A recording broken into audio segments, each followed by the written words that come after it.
একাধিক কৌশলগত স্থাপনাকে লক্ষ্য করে ইরানের গুরুত্বপূর্ণ পেট্রোকেমিক্যাল খাতে বড় ধরনের হামলা চালানো হয়েছে। এতে নতুন করে উত্তেজনা ছড়িয়েছে পুরো অঞ্চলে।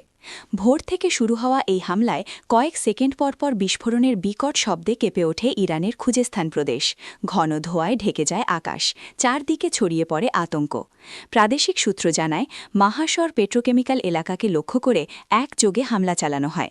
সকাল প্রায় 10:15টার দিকে প্রথম বিস্ফোরণের ঘটনা ঘটে। একই সময়ে আদাস শহরের পূর্ব ও পশ্চিমে একাধিক স্থানে আঘাত হানা হয়।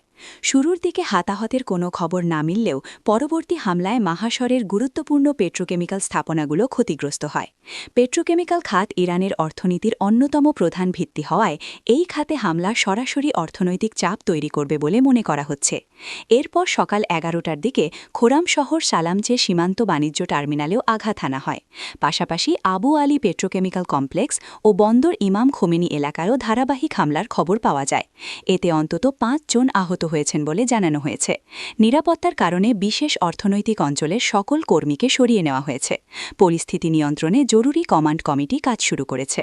তবে ইরানের পক্ষ থেকে জানানো হয়েছে, এখন পর্যন্ত কোনো ক্ষতিকারক রাসায়নিক পদার্থ আশপাশের এলাকায় ছড়িয়ে পড়েনি।